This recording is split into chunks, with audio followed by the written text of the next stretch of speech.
All right, good evening, fellow protectors. Welcome to the Education of a Weaponized Man podcast. Greg LaBeouf here with you. Got Dustin Dodery, Brad Vanderleit, and I'm really excited to talk about tonight's episode. Listen, I titled this one "A Warning to Men" because more and more men are becoming voluntary victims, and I thought this was.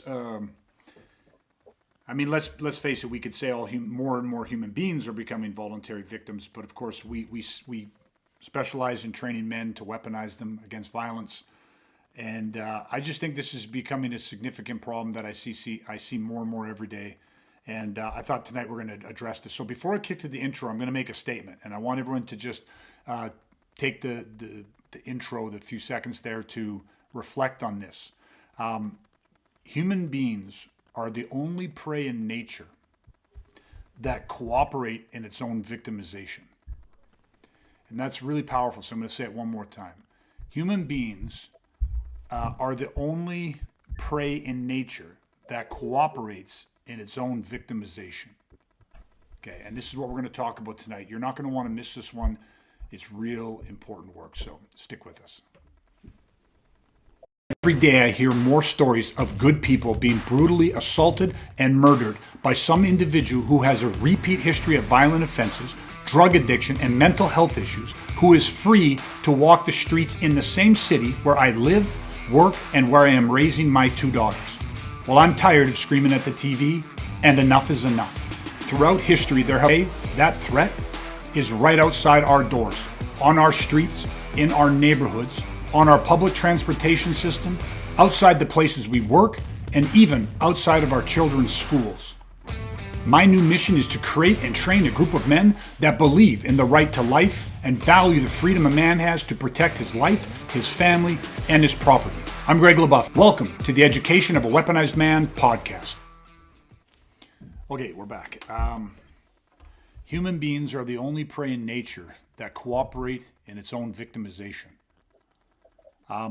Before I go any deeper and share my thoughts on this, I'd actually like to get what your guys' visceral responses, because I asked everybody listening to take the time over the intro to reflect on that and what they feel like that means. You know, for me, two things stood out as you said that, read that, and not necessarily like just stood out for me, but I guess stood out where I think people hearing that sort of language for the first time, two words that maybe stuck out to other people too, and it's like the first one was the word pray. You know, and I wonder how many people have ever actually thought of themselves as prey. Do you know what I mean? Like people feel fear and all that, and they're worried about, violence and aggression and just bad guys, for lack of a better word. But yeah, I wonder if people have ever really sat down and like thought about it like Jesus, like I am prey, or I could be prey. These people treat me like prey. I don't know, to me it's just like that's a very powerful word, and I think it's worth people spending time thinking about that and putting some time into it. And obviously we're going to unpack that over the next hour. And then the other word along the same lines is just the word victimization. I think it's just important for people to realize that these violent criminals, that is their goal. Their goal is to victimize you, to make you a victim. And I think it's important for people to realize that like that's a choice, which is again what we're going to spend time unpacking, is that this whole thing is a choice, and that's the point of what you said and what we're going to talk about. Perfect, Brad. Yeah, I think for me, there's a lot in that statement, and it's very powerful when you start to think about it. And even for me, there is a lot more to a depth that I know that I could take that with further reflection. But where my head initially went to was just the detachment of where people are at with violence. It actually made me think about how detached we are from killing. Like we used to produce our own, like hunt our own animals, and we were more attached. Like I have farming background, and I remember as a kid going butchering chickens. And I know that's not really what we're talking about, but we are detached a lot from that, living in a lot of society. And I think it's very easy for people to say, well, it's not going to happen to me. Like, I know it happens, but it's not going to happen to me. And so and if it does happen, it's just a complete an utter like, I don't know what the fuck to do. And it's almost like shakes them to the core, which violence does, like, absolutely. But like, if you have never thought about it, put yourself mentally there at all, when you find yourself, you are assisting in the violence, in the victimization, because you simply are just not an active participant in the defense of your own life, because you don't have the mindset, you don't have the physical um, need or want to do that, and you're just essentially, again, we're just detached from our own safety and protecting ourselves, you know. Yeah. 100% great points. And I think for me, Brad, what you were starting to direct to at the end of yours was the word cooperation. You know, and again, like all of it, like prey and victimization are things we can obviously talk about and will. But if when I hear this statement, and I can think back to the first time I ever heard this statement, I think if you're listening to this and somebody tells you that human beings, of which you identify as a human being, are the only prey in nature that cooperates in its own victimization, right away, that word cooperation stands out to me, and I want to know how. Because, I mean, I think you have a feeling, most people are going to have a feeling of like, the last thing I fucking want to do is cooperate in my own victimization. Like, you know, just the innate survival instincts in most human beings is like, well, I don't want to do something that harms myself. So why the fuck would I want to cooperate in being victimized? Because like you said, that victimization, prey are very powerful words. And again, most people don't walk around seeing themselves as prey, although to a certain predatory type individual, that's exactly what they're looking for. And they could through predator optics determine that they see you as prey. It's not how you see yourself. That doesn't matter. It's how they see you. So that word cooperation, right away, I'm like, I want to know how because let's there's appear to be two ways you can cooperate. One would be knowingly, and the other would be unwittingly. And I think that most people are like, well, the only way that I would cooperate in my own victimization would have to be unwittingly. Well, let's change that. Because unwittingly means you don't fucking know. And ignorance is not a very good excuse. So whether it's by ignorance or whether it's by fucking denial or whether it's by making a decision to willingly do this, we should not want to cooperate in our own victimization. Okay, so that's kind of one of the goals that I have for what we want to unpack for people. So the next thing that I would do to try to answer that, how would a person unwittingly cooperate in their own victimization? Well, here's one angle, and this is going to lead us to our first kind of big point. Most people will wait until they can kind of construct a logical reason to act. Right? So I'm going to say this again, right? Most people wait until they can create a logical reason before acting. So what am I talking about? Most people, when they're facing a threat, when they start to see the signs, what we call the sequencing of violence, the early indicators, they will fucking wait until their brain, specifically their forebrain, the logical brain, can actually construct a full, clear, definitive reason to then take an action. You have just cooperated in your own potential victimization because that process is long, slow, and plodding, like way too burdened with logic and reasoning and all of that shit that happens in our forebrain. And it is too fucking late by the time you construct that reason to act. And so this right away, so I've identified a couple things just for clarity. One, the logical brain that is so revered in our society is absolute horseshit when it comes to survival instincts and mechanisms. Okay, I'm not saying that it couldn't play a role, but it is by no means the master or the primary role when it comes to survival. It is slow and plodding and burdened with logic and reasoning. Okay, so the logical brain, but most people put that at the forefront. We worship and revere the logical brain. And so we're seeing what's called the natural signals of danger. and you wait to construct with your logical brain. So it's too slow and it's very, very ineffective. Okay, so that causes that hesitation, that causes and activates denial, which then allows the predators to take advantage of that. So you are cooperating through that. The other side of that is something that is called the wild brain. And the wild brain is the part of our brain, it is the part of our physiology that is responsible for our survival. So it houses like the sympathetic nervous system, SNS, the fight flight response, as a lot of people would know it by. It houses and mobilizes all of the resources, physically, mentally, emotionally, to make sure that we are primed to defend ourselves. And the very beginning of that, the impetus of that, is how we receive the early indicators of natural dangers, mean like our intuition, how we are reading and our sensory faculties as they perceive threats. This is one of the big dichotomies that I want to break down.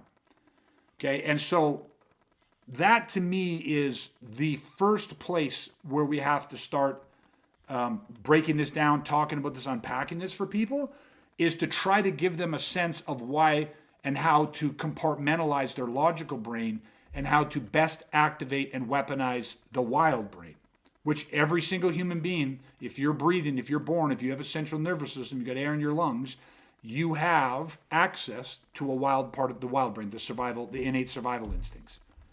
Okay, so I don't know. What do you guys? What's your feedback on what I just shared? Yeah, when you think about it, you know, you said like any prey on the planet assisting in it and cooperating.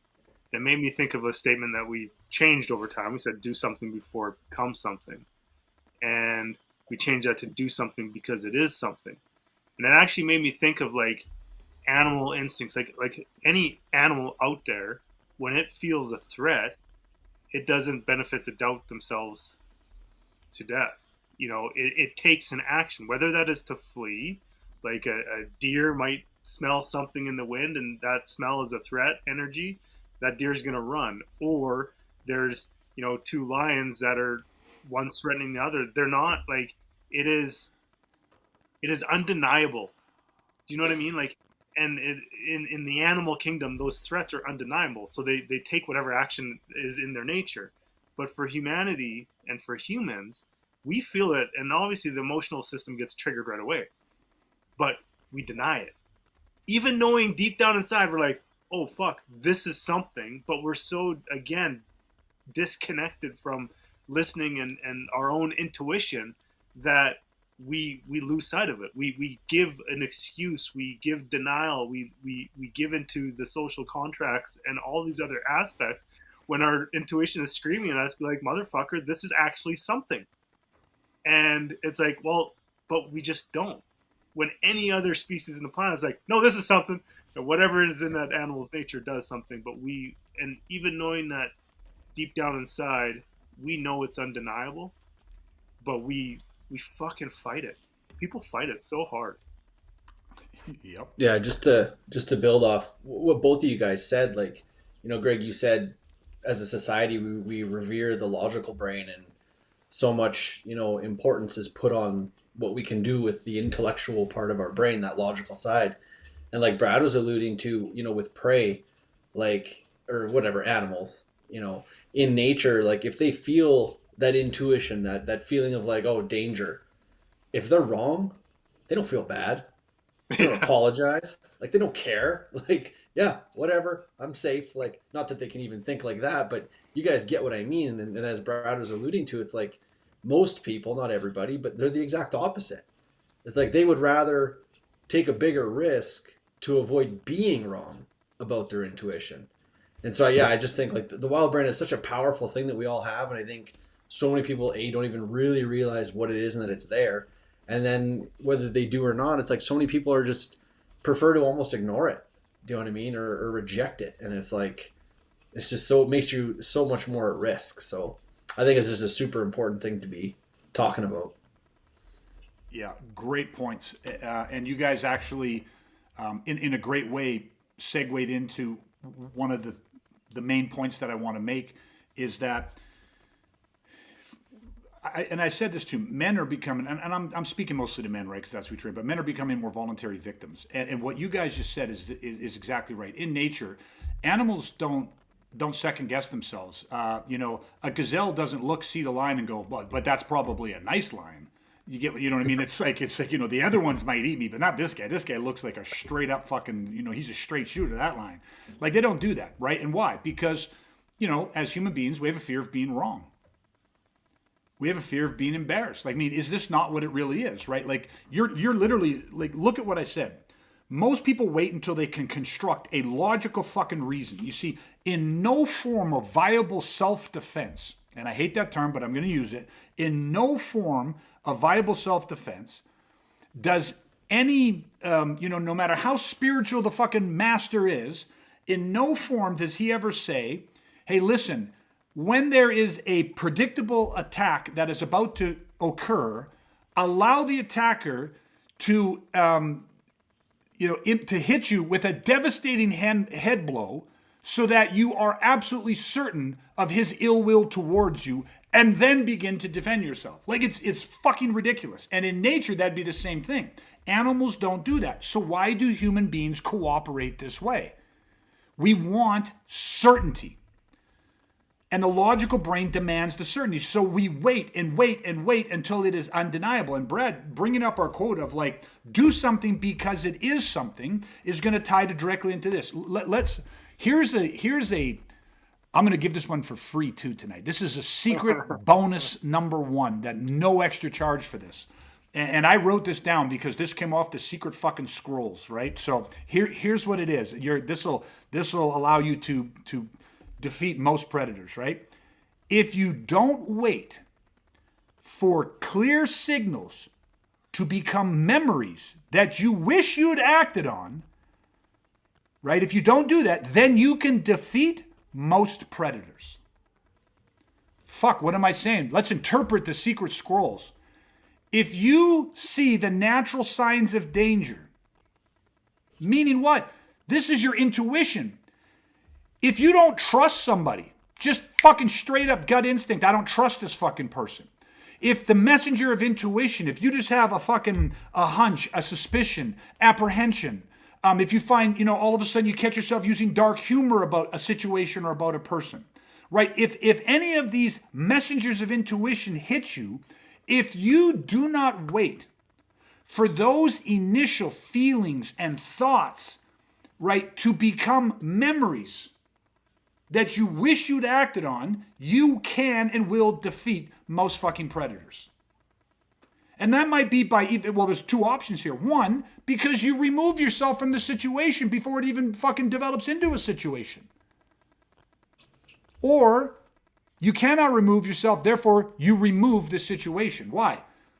Because my intuition, my instincts, my wild brain, my reticular activator of the brain, the sensory faculties of which I have spent time building the radar and the filter to detect violence and intent to harm at the earliest possible levels, right? Like, I remember back in the day when I was younger and you go work on the rigs and you had an H2S monitor. Brad, you worked on the rigs as well for a time. I don't remember right now, but how many particles per million of H2S in the air could those monitors pick up on? Well, I'll tell you what, they would start beeping when there was the slightest trace, because they do no good if they don't start beeping until there's enough fucking H2S in the air that you're already fucking passed out and dead. Nobody needs a fucking early warning system when you're already unconscious. Yeah. It's like they're not warning everybody else to come retrieve a body. It's warning you to get the fuck out because there's levels of H2S and it's getting dangerous. You get what I mean? So this is it. This is the problem. This is how most men... Now, I'm going to jump off and then this could be really deep if we really want to go into this. Men today are becoming more of a voluntary victim because I laid out the first two. Men are afraid of being wrong, right? Well, yes and no. Women are typically more conditioned to be embarrassed by being wrong. Now, a lot of men don't like being wrong, but a lot of men, they don't really give a fuck. You know what I mean? They have their opinion, and most men, right or wrong, smart or stupid, are sometimes fairly confident in expressing their You know what I mean? Their own opinions, right or wrong, whatever it is. Women are more taught to like, women should be seen, not heard as shit they grew up with. It's like, don't women that are bossy or not attractive. Like, women are really taught to be more submissive in nature. And I'm saying not all women were raised this way, but that's been the paradigm more so over the years, where men haven't really been burdened with that. I think what's happening today more than ever is men are afraid of, if they do shit, when it comes to fucking, I don't trust this motherfucker. My instincts are telling me something about this person, and all of a sudden you have your fucking adrenaline kicks on a bit, some testosterone comes out a little bit, you know what I mean? You start taking decisive actions, whether it's to remove or whatever, you can start to be labeled as too aggressive. Your behavior patterns can start to be labeled as you're intimidating. You know what I mean? There's this whole fucking thing called toxic masculinity. And more men today, with the cancel culture that's going on, are afraid of being defined or labeled this way. And not every man is, but a lot more men are. And we're talking, again, I'm not talking about like, you're talking already about these alpha types that are already like, pro fighters and this, like whatever. You're talking about just the average good working man that has a family that he wants to protect. And all of a sudden your neighborhood, like, what do you have to do to get labeled as someone that's aggressive? I'll just give myself an example. People ask what I do. You're out at a social setting. You can be dressed in a nice suit, clean shaven, all this stuff. You're up just having a good time. People ask what you do for a living. If I start, I tell them what I do. And of course, people have follow-up questions. Well, the second they have a follow-up question, you're now talking about violence. And I can change the behavior of everybody that's within earshot of me in under 5 seconds. I can change the way they treat me. I can change the way they look at me. Right? How? Because all of a sudden, if you're talking about violence, you therefore are violent. You just get, it's linked by, it's guilt by association. And I don't know, you guys can speak for your own experience and stuff, right? But does this kind of make sense? It's like, let's look at how men today might be becoming more like, are being moved to more the voluntary victim. Because I don't know if men actually, I think their roles are confused. Are we the protectors? Or are you not the protector? Like, you know what I mean? Is it toxic to say that when it comes to my fam, I know I've gotten comments off my ads and stuff because I train men, we train men, right? It's not that I've never trained women. It's not that I don't believe women should train. I specialize in men. That's what I've done. That's what I do. That's my niche. That's who I work with, right? And so all of a sudden I get lots of people going, well, what's the matter? Why can't women train? What do you think? All this type of shit. And it's like, well, I'm not saying they can't train, but you get labeled. You get treated a certain way. And for a lot of people, they don't want that. They don't want those labels. They don't want that confrontation. So that creates a fear. And so now they're like, well, listen, if I'm going to get angry at somebody, if I'm going to remove my family, if I'm going to confront this person, or if I'm going to deal with this situation, I better be damn fucking sure. So they wait now for that logical construct to be fully developed. And then and only then do they receive, this is going to be a follow-up question I have, permission to act. Because and I know I'm throwing a lot downrange, but if I asked each of you guys, how much permission do you need to take action? Like if you put yourself in a scenario right now, how much information do you need before you grant yourself permission to take action? Up to and including using the tool of violence. It's not very, well, I was going to say it's not very much information. It is a ton of information happening very, very quickly, right? Now, that information could be, I need to just egress, I need to leave, or that information is so screaming so loud in your face, it's like, no, I need to take life to preserve life, So it's like the information it's always there for, it's not like I'm not waiting. I don't need an 8-year PhD to be like, oh yeah, now I could take action. It's thin slicing. It's like you're able to perceive that threat very, very quickly. Can I ask you a couple questions if I interrupt just for a quick second? Yeah. Just because I totally get what you're saying and I agree with it, but I want to push this to the nth degree here. How much Yeah. information do you need to get up and walk out of a restaurant that you've been waiting 1 hour in a fucking long ass lineup and you and your family are all dressed up and it's a special night out? How much information do you need before you get the entire family up, haven't touched a single scrap of food, been waiting for an hour, everyone's starving, the kids are bitching? How much information do you need to take action to remove yourself from that situation? Just the emotional trigger. Okay, perfect. Just- What? just- You feel uncomfortable? You Something doesn't feel right? You feel like you have this tiniest little hunch? Like, is that enough information for you to actually do that? Would you really do that? It's the event horizon that we always talk about. This is scene one. So you're saying that you would do that off just a feeling, even if you looked around the room and you couldn't identify what was giving you that feeling. So it's not like you have a feeling, then you look around and you see the 6'8", 350-pound guy with tattoos and scars all over his face, holding a gun as he's putting the bullets in it, looking right at you and your family. Well, then I could see why you'd leave. Right, of course. I mean, then I would leave. But you're saying that even if you have a feeling and you look around and you look around and you can't link the feeling to any tangible thing, would you leave? Off that little bit of information, would you leave or would you stay? That one would be hard to leave. That one would be hard to leave. Just it did. Now I'm running a scenario in my head, and it's probably a little bit different. But like, if there was something that I show up to a restaurant with the family, and there's something that I'm like, something is just not right. Mm-hmm. I would leave. Yeah. Okay. So Dustin, what would you do in that situation? Yeah, same thing.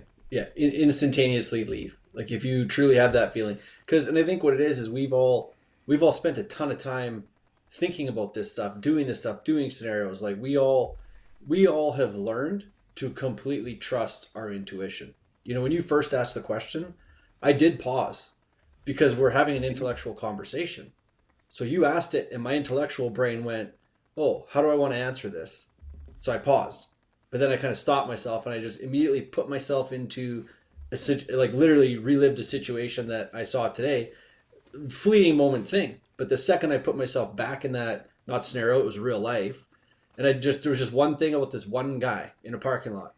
And I just right away, I was like, went into the building kind of thing. But it's just, the emotional response is so quick. And Brad touched on this. It's like you instantaneously can see a potential event horizon. And we're not scared to be wrong. We don't give a shit.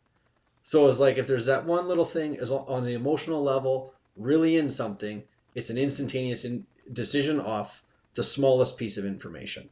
But I think in this format, when it's this intellectual conversation and you kind of go, oh, okay, well, would I, wouldn't I? And like Brad said, then he starts running a different scenario in his head. It's like, but at the end of the day, I'm like, I know all three of us, instantaneous. Yeah. Here's the thing, and Dustin, you touched on this because you obviously had something like that today. But here's the thing, it's not hypothetical. I've done this. I've done this dozens, if not hundreds of times. You're sitting there, I use it now, you're waiting for a restaurant, and I added that in. You're waiting. You have to wait. You didn't just walk in and sit down. You're waiting. So you've invested some time, right? We're talking about this right now in a lot of our training called the sum cost mindset. Right, the more time that you waited to get into a restaurant, the less likely you are to leave. The bigger the reason you need to fucking leave. Because you go, I've been standing here for a fucking hour. The kids have been bitching the entire time. I'm fucking starving, right? The wife just wants to get in there and have supper and everything else and stuff. So if that take you an hour, how much time and energy and effort went into getting you guys into the restaurant to finally have the seat? The more barriers that you had to cross, the more time, energy, effort, pain, suffering, annoyance that you had to get through to get into the restaurant, you will not fucking leave. The sum cost of your investment. You will. I've invested 10 grand into this business already. It's failing. And you say, well, I can't invest any more than 10 grand, but I've already invested 10 grand, so here's another 5. Oh, now it's 15 grand down? Well, fuck, I'm in for 15. I got to make this shit work. Here's another 10. Now you're in for fucking 25, 30, 40, whatever. You just keep investing. This is the problem. This is how human beings cooperate in their own victimization. Because there are tons, dozens of natural signals of danger. Your intuition activates the hunch, the instinct, whatever it is. You see something undeniable, the body language, the behavior, the communication. You're reading the pin index. You have this innate survival system in you. And if you're trained, you've weaponized your radar, which means it's just you've put all this effort into it. Yet, because you stood in line at a fucking restaurant, because you're extra hungry, because the kids have been a little bit, blah, blah, blah, you now need a bigger, more materialized, more tangible piece of information that's coming from the logical brain to give you permission to act. And that's fucked. You are becoming a voluntary victim. You're making shit so much harder. And here's why I love this and I wanted this to be out there. Because people will look at what we just said and go, either A, bunch of fucking pussies. You're going to leave over fucking nothing. Well, because your tummy had a little feeling? You fucking pussies. Or they're going to go, see, that's why I could never do this shit you guys do. Because you guys live in fucking paranoia. Everywhere you go, like, what, there's other people out here. Oh, did you not feel safe? Oh, you feel dangerous, so you guys leave. And to all of that, I don't give a flying fuck. Again, animals don't give a fuck. The wild brain in me doesn't give a fuck. I've been the victim of violence. I know what it's fucking like to almost be fucking murdered. I take the protection of myself and my family very fucking seriously, and I've been doing this for 30 years, which means I trust my fucking instincts the way a Formula One driver has to trust their instincts and reflexes when there's a fucking crash right in front of them on that fucking track, and somehow they navigate through that. That's fucking instincts. That's fucking experience. That's all of that mixed with attributes, and like not everybody does that. Most people in an F1 car are fucked. They can't handle the speeds. They can't handle, never mind a fucking crash in front of you. They can't handle being the only car on that track and trying to do what those guys do by themselves. You get what I mean? And this is what I'm trying to get people to understand. There are natural signals in danger. And at what point in time did a natural signal of danger beep, beep, beep, beep. Oh, there's some H2S in the room, but I haven't passed out yet, so it must be okay. I'll just hang out here for another couple minutes. I'll be real quick. I just got to finish up this one last thing. That's a dead man. That's who dies from H2S, is those guys. I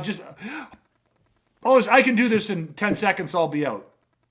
And then they get out, and they don't realize that it's stuck to their coveralls, and now it's in their nose, and they're fucking down and dead anyway, dumb fucks. You get what I mean? So it's literally, I am trying to make this that big of a contrast for people. How much of a signal it takes me to get me to alter my behavior, the survivable value lies on my side. And I'm going to repeat this again. If you don't fucking wait for clear signals, and now let's hit this. Clear does not mean fully developed and logically formulated. I know the difference between fucking indigestion and intuition.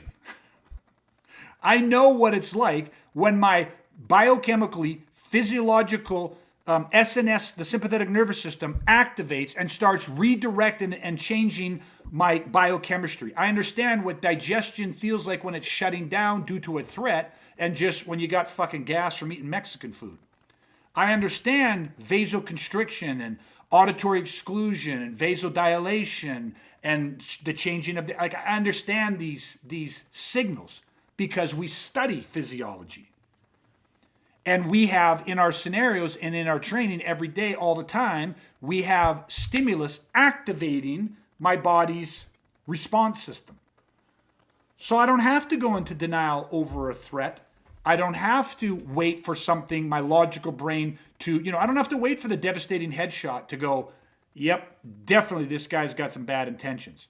And the best part is, and this, again, I don't have to know why. I don't have to know what it is. I have that feeling and I look around and I don't see something imminent right now. Maybe it's outside the building. Maybe it was something as I drove in, I picked up, my sensory faculties picked up the fact that there's a car in the parking lot that has duct tape over its license plate. Why? Now, I didn't notice it consciously, but somehow I caught that, and as I'm sitting inside and I have this feeling, my brain goes, you know what? There was something about that fucking license plate. I don't even know what it fully was. Well, maybe it's because those guys covered the license plates are getting ready to storm in and rob the place. And by the way, that's not a hypothetical. That's a situation that actually happened. Where most people would either have ignored it, never fucking saw it, then they had the intuitive feeling. You have no idea how powerful our sensory faculties and how many millions of pieces of information that it is picking up. We are recognizing everything that's happening around us. We're just not becoming consciously aware because your reticular activator, the filter in your brain that determines what to sensory gate and what to inform you of, has been developed and is being controlled by the logical brain. And so why the fuck you don't give a shit about tape over a license plate? I do. I want my reticular activator, I want my brain, I want my filter, I want my sensory faculties to make me aware of that. Send through some sort of a signal. And I will listen to it. And like it's and it works that way. It's that simple. That's maybe it's not that easy for a lot of people, but it's that fucking simple. And that's it.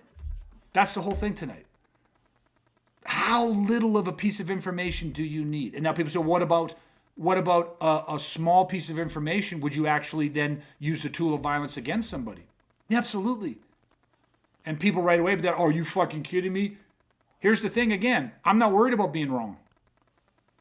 Because if somebody walks towards me with body language, or as they are communicating, their interpersonal communication, or their behavior patterns, I know the early indicators of what intent to harm looks like. That's the filter you build.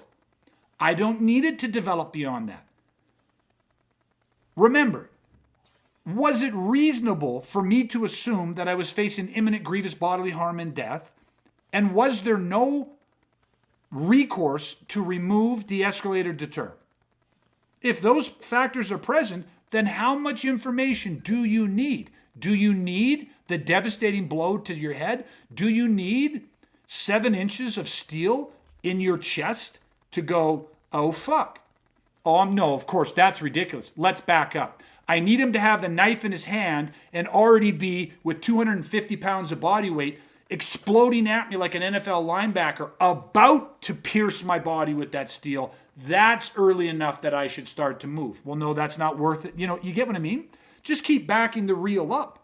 How much information do you need? If you are not trained and you do not have the filter and the radar, then you need a lot more information than somebody who is trained. And the more information that you require, the more you are cooperating in your own victimization, because you are blind, ignorant, or incapable of reading the natural signals of danger.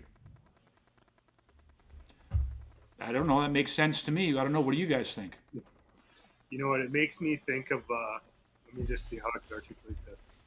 We did a podcast a while back where we talked about how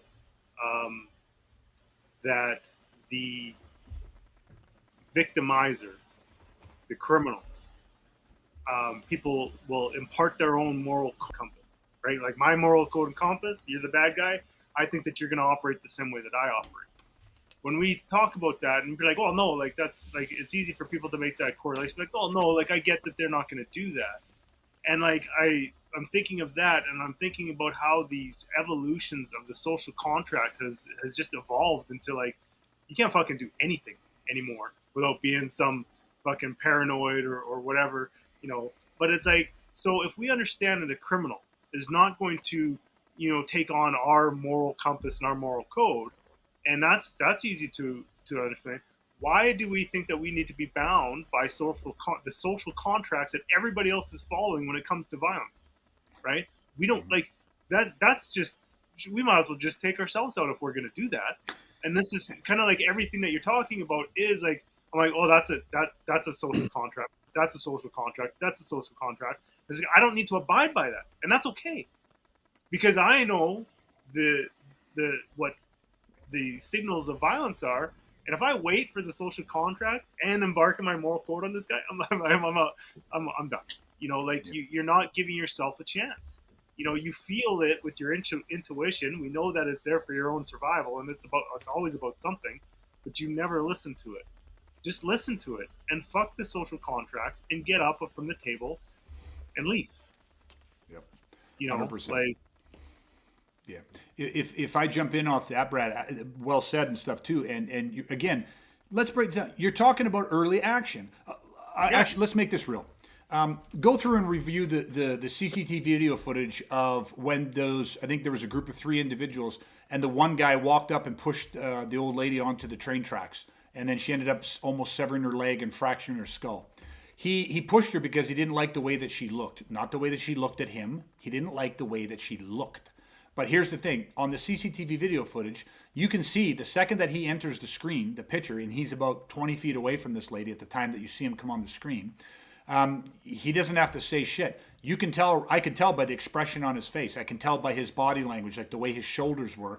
You could tell that he instantaneously was like, fuck this bitch. Fuck this woman. You could tell he had an instantaneous disdain for how she looked. Now, does that, like, clearly they don't share the moral code, like you just said, right? He didn't like how she fucking looked. I could see that off a look. Just the way his eyes went, the way that when he saw her, the way that his mouth shaped, how his shoulders moved. And then it was, see, now I'm giving you 3 or 4 small little things that you saw, but I saw that from 20 something feet away. And then he started walking towards her. The second that he angled his body 3 degrees, because he was just going straight, he angled 3 to 4 degrees, and now he's on a beeline path with her. The second he angled, the first degree that he started to turn, already it's like, oh yeah, anybody looking at this goes, yep, he's going straight towards her. Now, what's he going to do? Is he going to punch her? Is he going to grab her? Is he going to choke her? Is he going to push her? I don't know what he's going to do, but everybody who watches that tape would know instantaneously it wasn't fucking good. That she was in danger off the smallest pieces of information. Now, she's looking right at him, right? Other people were standing there. They either saw him and then turned away because what they didn't want was him to notice them. So now denial comes into play. Now the brain is waiting for some big cue to tell us that we're right on what everybody that was around these 3 individuals already fucking felt.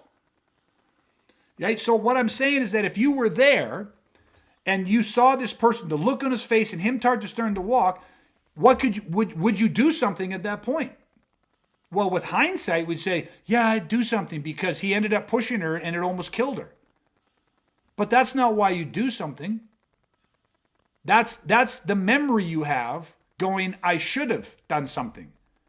What we need is people that can recognize that intent, that feeling, that energy, and go, fuck it, I'm doing something. Now, to what degree? Well, here's the best part of this.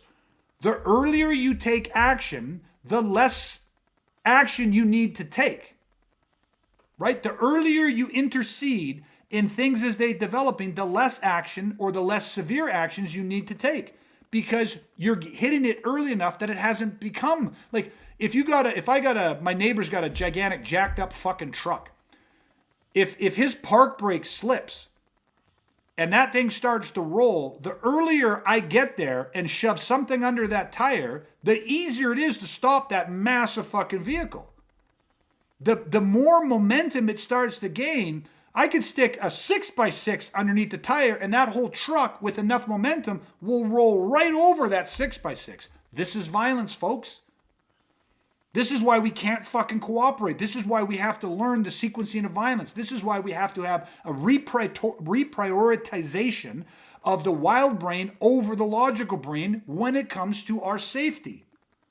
And that's just training, that's conditioning, teaching, and setting the filters. It's such simple fucking work. But it is work that people don't do. They don't have access to it. They don't, where do I go to get that work? How do I do this? But if you had people with that ability, they can take early action. And most times what it would be is remove yourself. Just remove yourself. And it takes away the predator's opportunities for it to become something physical. I mean, that's always clearly goal number 1 is remove yourself from the situation. Remove your family from the situation. Box the threat.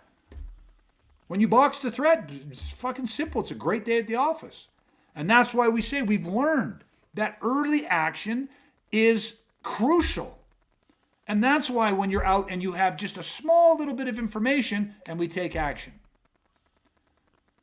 I'll move to a different restaurant. I don't care that I'm extra hungry. The kids, I don't care we waited an hour. It's not it. We're at this party. It's time to leave. Why? I don't know. I can't believe it's time to go. There's a feeling, there's something. And sometimes it is a little bit, you see something. I don't like, it's this person, it's this body language, it's the inflection in his voice, not even directed to me. It's just, I don't like it. And so we take actions. And it doesn't always mean you have to, I don't want to get into the actions. Actions aren't always leaving. Sometimes there's other barriers, there's other things that you can do, there's layers of things that you can do that to like insulate you if that should then become something. We're just using the example of leaving as like, because it's a stark one, like it's a big commitment to leave, right? You know what I mean? Like you're in this, you waited, whatever. You get what I'm saying? There's some cost involved in leaving sometimes, not always, but sometimes. So I love that early action. Sorry, Dustin, go ahead. No, I was just gonna say a few weeks ago we were talking about, just the importance of, talking to your family, your spouse, whatever, like just whatever your family looks like, but like conveying to them what it is you're training, who you are as a person, who, what your identity is, what your beliefs and values are when it comes to training and violence. And I think is as we were talking about how if you have to, cause injury or take life to preserve life, the aftermath of that and how that your family's going to feel about you doing that. So we are saying how important it is. And I think that concept fits in tonight exactly the same way, especially when you're talking about some cost and especially when you're talking about leaving, because you might right away be like, oh yeah, no, this is no good. We're out of here. But if your spouse, significant other, kids, everyone else is pushing back saying, oh, you're crazy. Like, get out of here. No, we're not leaving. Like the kids are starving and this and that. We're not going anywhere. And now you're in a fight with your spouse trying to convince her to leave. Like, so again, it's like they have to fully understand why you feel the way you feel and not in the moment. That's work that has to be done on the front end. So it's no different. It's like, because then they can make you, a victim too. They'll start to cooperate in your victimization unintentionally, right? And just to even add to what you said, it works both ways, right? If your spouse is totally. Like, something ain't right, because me and Lisa had that. We were out. She's like, something ain't right. And I was like, I'm having a good time, but it's like, drinks down, cowboy hat off, let's go, and we just left. And it was so funny though, because she apologized. She's like, oh, and I'm just like, what are you apologizing for? I'm like, you picked up on something that my intuition didn't pick up on. Mm-hmm. And then I didn't doubt your intuition. You don't need to apologize. I'm like, this is things that we talk about, we train, we do all the time. And it's like, I will trust your intuition just as like I trust mine, because it's about something. Yeah. And like it was like, then when she explained what she was feeling, I'm like, well, fucking right. It's like if you would have not said we should leave, and something would have happened, I could see how something seriously could have happened, right? So, but I listened to her intuition, and I was like, yep, 100%, let's go. Yeah, 100%.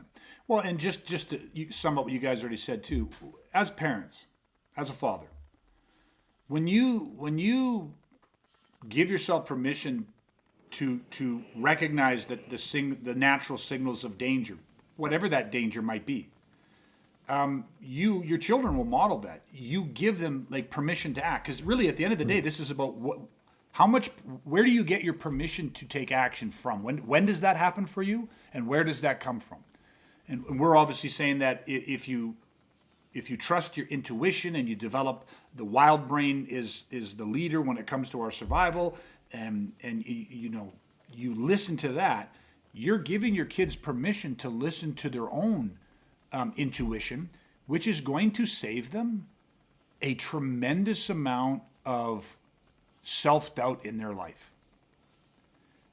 Like we're not taught to trust ourselves, to trust our own instincts, our own thoughts, our own, you know what I mean? Like what we come up with as a solution to our problem, or what we come up to with the solution for our life, or what works for us. We're really not empowered to really do what's best for us. And it's a very powerful modeling opportunity. And I mean, I'll speak again for myself as a father of two daughters. I don't just want my daughters to have the confidence and the certainty to trust their own intuition and to read early natural warning signs of danger. I need them to have that. It's not a want.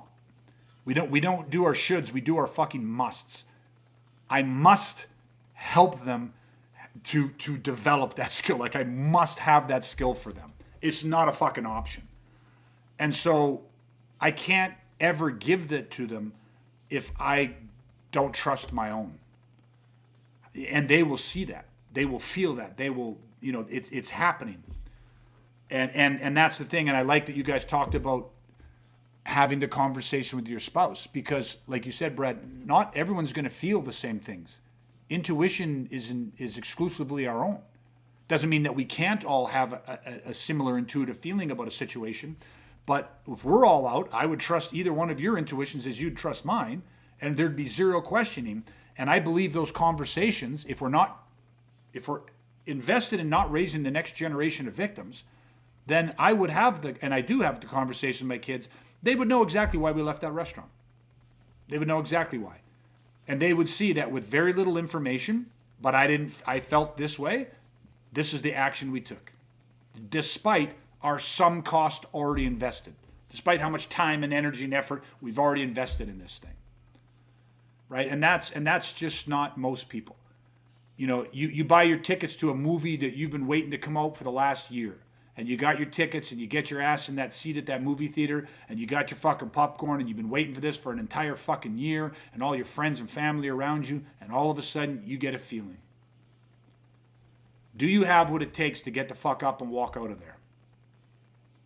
And 9 out of 10 times you'll walk out of there going, fuck, I'm an idiot maybe. That's what most people would think. And one time you'll get out of there and fucking somebody walks in there and shoots up that fucking theater. And you're like, holy fuck. It's like you have a ticket to the Titanic and you got a flat tire on the way. And in that moment, you're like, that was the worst time of my life. I bought this, I missed the fucking boat. And a few days later, you're like, holy fuck. You know what I mean? So, there's the warning. Whatever the reasons, are you becoming more of a voluntary victim? And I don't know, it's such a powerful conversation, and I love, maybe this will be my last point and you guys can throw more stuff down, but I love that this is such a simple thing to fix. Not easy, but simple. You know what I mean? Because you're pushing back against a lot of things potentially, right? Again, I don't want to be embarrassed. I don't want to be wrong. I don't want to be whatever. So I'm not going to say nothing. I'm going to ignore my hunch, my feeling, my intuition, my whatever. So you got to push back against some stuff, but it's easy to do. It really is very straightforward. And when you do it, you become an infinitely harder target. Like how much, like again, I'll repeat this part of it, because if you don't wait for clear signals to become memories you wish you acted on, then you can defeat most predators. So think about how much more of a badass you become, because the second you see the early indicator, if you have to take physical action, strategy, tactic, tools, the likelihood of you being successful go way up because you just went so early. And I know a lot of people would think that, oh yeah, but that legally, but when you understand your legal rights and you understand how to articulate the reasons that led you to, it was reasonable for you to assume that you were facing imminent grievous bodily harm or death. You're not being activated emotionally. It's not because you're anger and whatever. You get what I mean? You're more than justified. Well, and early, it's a relative term. Exactly. Right? Like on a physical plane, people might go, oh yeah, you went really early, and you're like, oh, I totally did. But I didn't go early based on the situation, based on all the threat cues, based on all the indicators. That wasn't early. That's just early to everybody else. Beautiful. But it's relative. 100%. Context determines content. And that's exactly it right there. Early is a relative term, and that's what people would want to argue about what we're saying. They'd be like, you can't go that early, you're going to get this and this, and say, but who's to say it was early? You didn't ask what information I saw. Again, you leave the cellar, you run out of the fucking cellar on an oil rig because your alarm beep beep and then stop. Well, that wasn't early. You know what I mean? That was just in time. Oh, it stopped beeping, so I went back in. Yeah, when it stopped beeping, so I went back inside. But context determines content. So when does your alarm go off? Where's your level? You know what I mean? I guess a funny analogy is like last week I bought new smoke detectors and installed them in the house, and they don't go off unless the smoke is super fucking thick. That's when they go off. They were too sensitive. Touch them. They were just too sensitive, and I was just, I mean, don't wake me up unless the house is really fucking on fire. I mean, I want a 60% burn rate on that thing before that fucking smoke detector goes off, right? Like, that just makes sense, you know what I mean? Like, I don't know, it's silly, but that's where we're at. So, I don't know, any final thoughts on this, guys? Yeah, I started talking at the beginning about how we're kind of detached a lot. from violence and our own intuition. And you talked about how easy it is, and it is easy because this isn't something that we're like, oh, I've never felt my intuition just hasn't activated in since 1984. No, it's like there's always something that our intuition is going to activate for, whether it's a big thing or actually a small thing. But we just need to say, hey, listen, let's acknowledge it. It's activated, and just fucking listen to it. Yeah. Don't argue with it. Just like if I was talking to my dad, I'd be like, hey, stop arguing, just listen. I'd just tell you to listen, and that's what we need to do with our intuition, because it is telling us something. So just acknowledge that it's telling you something, and just listen to what it's saying, and then take an action if it warrants cooperating. Yeah, it's perfect. Dustin, any final thoughts? Yeah, you know what? I'll just requote Brad quoting us. Do something because it is something. Like that's it. That we say that all the time for a reason, right? Yeah. And I think that one tonight, I'm glad Brad brought it up because it really does just surmise everything that we're talking about tonight. Yeah. All right. I'll expand one off on my smoke detector analogy. If you wake up in the middle of the night and there's smoke in the room, don't just open the window and go back to bed. Right? That was Gavin DeBecker said that, and that's just pretty much sums it up. So, all right, guys, we'll wrap this one up. Don't cooperate in your own victimization. There's lots of easy, simple things that you can do to take early action. Trust your instincts, trust your intuition. Do something because it is something, and that goes a long way to keeping you and your family safer. So, all right, that's it. We'll end it here. Thanks, everyone, for joining us, listening in. Again, we appreciate you. Please take some time, leave a comment wherever you download your favorite podcast. A 5-star review goes a long way in helping us to reach a bigger audience, more good men that are willing to weaponize and rise regardless in the way that the world's going. I think we need it now more than ever. That is our mission. Thank you, Dustin. Thank you, Brad, for always being willing to share your time and experience with us. I appreciate it. And that's it, everybody. So until next time, please stay safe, stay weaponized. Chat again soon, everybody.